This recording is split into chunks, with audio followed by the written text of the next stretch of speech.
let's get on to Thor.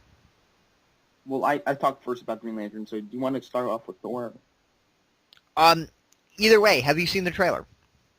I have. Did you like the trailer? I enjoyed the action and stuff like that, and I think the story is pretty solid from adapting 60 years of comic stuff. The only thing is that the costumes really annoy me. Like, they look like Star Wars with the Norse mythology mixed together. And the whole idea of Odin going into an Odin sleep, I think, is a little too early of an idea to put. But I guess, okay. Yeah, I'm with you on the city. I don't know if I kind of agree with you on the costumes per se, but I'm completely with you on the city. It looks like it just came out of a Buck Rogers episode. Yeah. Which I don't know if necessarily that's a bad thing, because would a castle in this fictional world look much better?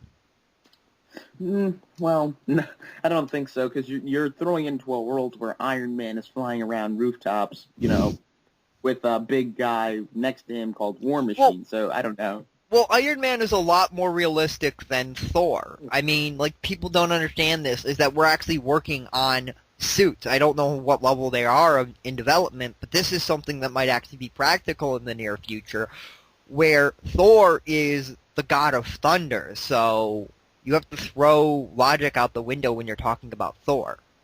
Yeah, but the thing is, this is one of my fears, I guess, for the Avengers movie, and I think it's the fears for, Robert Downey Jr. has gone on saying, the Iron Man movies were built up to be very realistic. You can live in this time period. It's really cybernetic, idea of living, because, nothing really is that far off in Iron Man. I mean, it so hasn't been far. built yet. Yeah, so far. But I don't think anything really that far off, having an arc reactor in your chest to, repel the pieces of metal, that's magnets. I don't think that's so far off. I think once you get into the Avengers movie, you start mixing them, I don't know how it's going to turn out. Yeah, I agree with you, but and I say so far because I bring up that the next movie is highly rumored, and I say highly rumored because even though people are saying it's confirmed, until they do it, it's until they actually start filming it, nothing really is ever confirmed. I mean, they can change things left or right, but I don't think the Mandarin's going to be very realistic. Yeah, I mean, you could do the cybernetic Mandarin, but there's still the idea that he has 5 mystical rings on his, arm. So, you're gonna have to throw logic again out the window. So. Yeah, but that's not a bad thing. I mean, like, I don't know, like, have you ever seen the movie Book of Eli? Yes, I like that movie. Okay, I'm like the one person in the world who kind of doesn't like that movie for one reason, is because movies are about spending your belief for an hour and a half. And for some reason, I can believe people can fly, I can believe that Superman came from another world, but for some reason, I cannot believe they burned every Bible in the entire world, and this is a rare book. That's kind of where that's my biggest problem with that movie, is I can admit it's a good movie, but I don't enjoy it because I'm sitting down and I'm going, this is wrong. You couldn't burn every Bible. Yeah, I mean, I've never really thought about that. The fact that, the Bible is one of the most printed books of all time, and, I don't know. I don't know if they explained that they burned it or it blew up. I don't know. But I don't think they explain in the movie that they go around and they start to burn all the Bibles because, and I'm like, yeah, so you're going into every hotel room, you're going into every church. I mean, there's way too many of these books, and I think it should have been like a rare chapter of the Bible that was like was like this really big thing, because they made it sound like it was going to be like this unique book, and I wish it was more of a unique book. And I know me and my friend actually got into an argument because he's like, oh, so you think every movie, like I call that a plot hole, and he's like, no, that's not a plot hole, because then time travel's a plot hole, and I'm like, no, because time travel, you're supposed to believe in the fantastical. Burning all of the Bibles is not fantastical, it's just, in my opinion, but that's just one of my little pet peeves. Do you like who they're picking as Thor? I haven't seen him in anything else but Star Trek. I liked him in Star Trek. I like him in the trailer. I think he's a really kind of brooding kind of guy. I don't have a lot to say about him. How about Odin? Odin is Anthony Hopkins. Anthony Hopkins can do no wrong in my book. So Okay, because I know a lot of people are telling me Anthony Hopkins doesn't look like Odin, and I'm like, yeah, read the comics. Don't read Asgardian mythology because he doesn't look. He looks different. So yeah. yeah, but even in Asgardian, I don't know how to pronounce it, and even in Asgardian, Odin constantly looks different. If you look at the different paintings, Odin constantly looks different. And, Odin's a god. He's up for interpretation. You never have one distinct look for Odin, so. Yeah, and I have you read a lot of Thor? I don't own a lot of Thor. I've read more Thor in, the libraries and stuff like that. Okay. Is Odin more of a magical kind of guy? Like, does he use a lot of magic, or is he more physical? Loki's more of the magic kind of guy. I mean, it's hard to say because Odin's never the biggest character ever. He's always kind of the side character.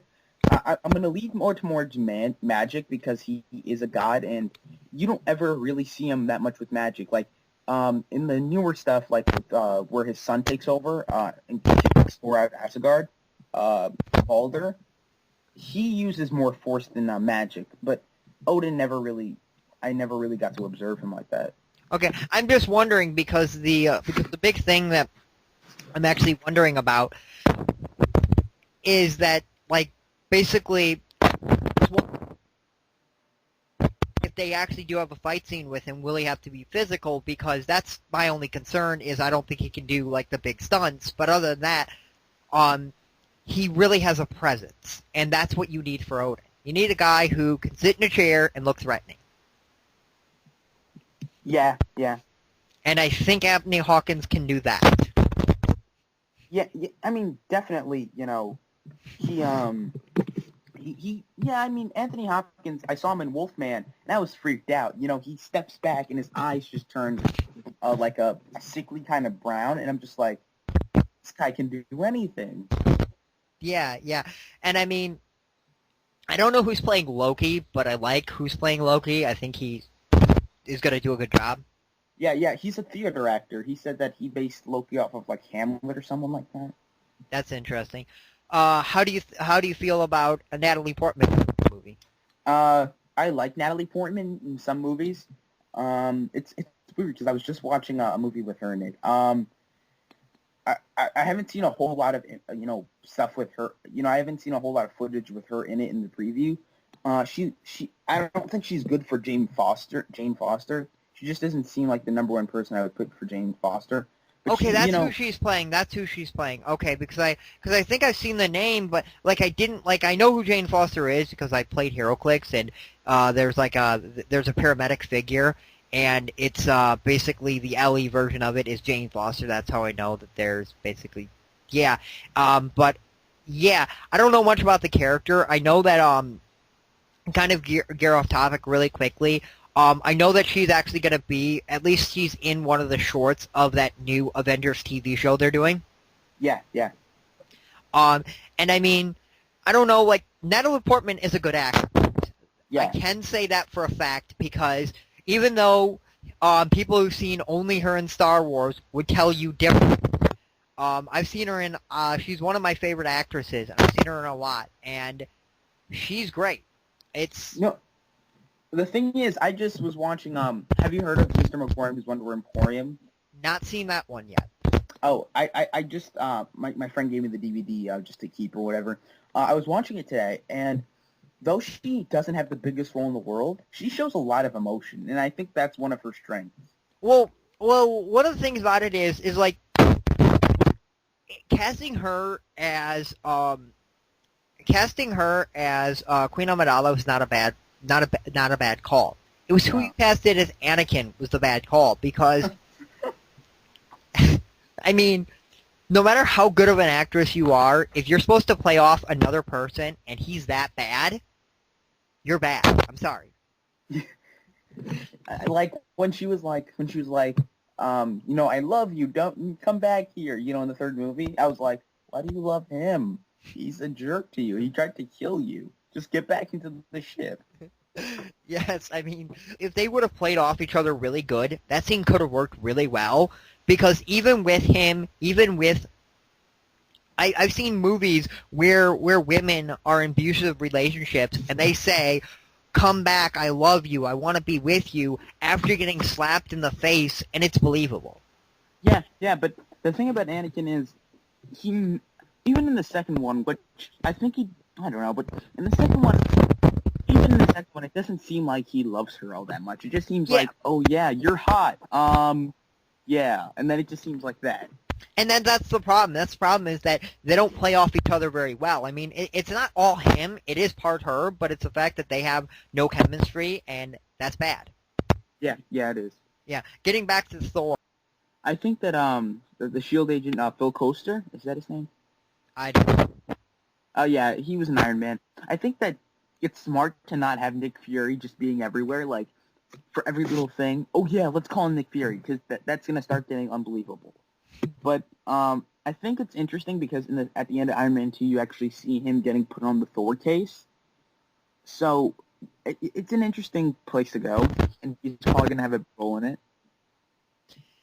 Yeah, I just want to see what they do with it. Yet again, this has kind of got the same Green Lantern, which I've heard a lot of people say that they would rather see this be about Asgard, not about Earth, and it seems like it's going to be mostly on Earth. So You see, I don't have as much as a problem about the Thor movie being on Earth.